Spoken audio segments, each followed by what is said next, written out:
Thank you. Thanks so much. Any questions? I know I have a bunch.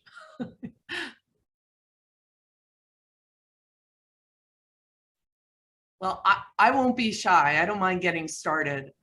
So Basel, your barriers to communication, some of them look really familiar. And I think that they are familiar to people who have a hard time who are doing stakeholder engagement, like the financial barriers and the uniformity of language.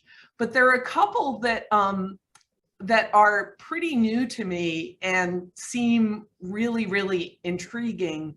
One, and I'll just ask about one for now. One is the different planning horizons. That seems like really smart and really problematic. And in your talk, you link it to the different planning horizons, obviously creating problems of coordination, but you also link it to ideological differences. Could you say a little bit more about that? I mean, again, these are things we heard from the stakeholders. So this is what they told us and what their perceived understanding of the barriers for communication are. So I think again, with the difference in planning horizon, I mean, integrating that with the ideological different, I mean, the different value systems was one of the barriers that was voiced as part of this stakeholder engagement meeting, and it had to do with again optimizing for different outcomes, for different metrics. So what one sector cares about optimizing is not necessarily similar to what another sector is, and that's where we get to that whole discussion on the importance of developing scenarios and having that trade-off discussion, and using that to catalyze that trade-off discussion between the different stakeholders, as opposed to saying that we have the right answer and we have we have the solution. So I think reflecting that in the way we first of all develop or identify the right metrics to evaluate different scenarios, but then also not claim that we have optimized for the right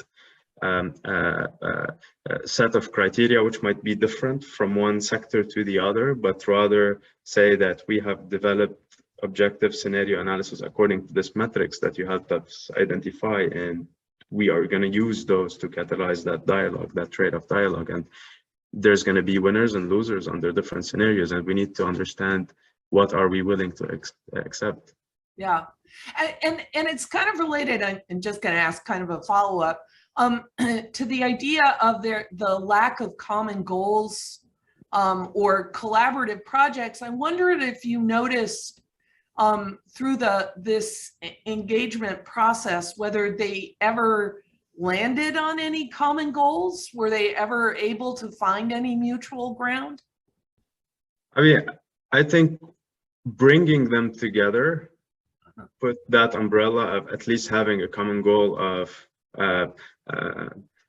growing sustainably into the future in that region as kind of the high level umbrella goal, and at least creating that realization that if we do not coordinate and cooperate, that we might actually not reach our goals.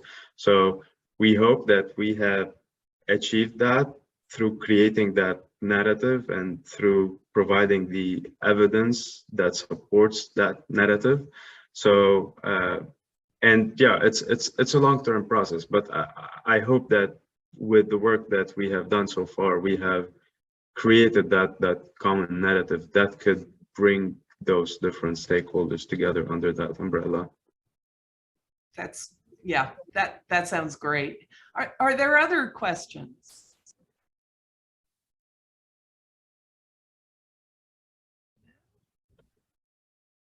Oh, yeah, Adina.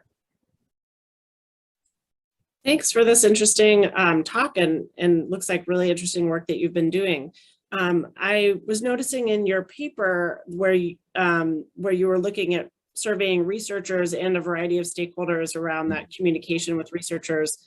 You know, as a non-modeler who's often part of these modeling teams, I'm curious how the researchers in your group, you know, learned from the social science research you had been doing, and did you see shifts then in their communication strategies with other stakeholder groups? I can tell you that the process, the iterative process applies to both the engaging with the stakeholders, but also engaging among the interdisciplinary research members. So creating that narrative to start with among the different researchers and deciding on the scale at which we want to analyze. For example, the hydrologist had a different scale than the social scientist who might be looking at the different governance layers, which do not necessarily overlap with the hydrologic layers. And then when you get to water, you have several water public officials and several water governance layers that also overlap. And so there's a lot of complexity there. And I think it was a learning experience for all of us, even on the research team, to kind of tone down the disciplinary ego, if you will, and also realize that we could achieve more working together and trusting each other. I think trust is key here, because I will never be as expert as you are in your area of expertise, but I can trust you enough to collaborate with you. So I think developing that trust with the research team and again developing those one-on-one relations across the different disciplines, I think has been a key recipe to making the team function. Great. Thanks. So those darn watersheds, they don't conform to anything. Never. Right. Okay.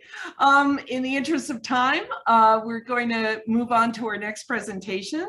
Anna Fochesatto and Intro-Rissman from the University of Wisconsin.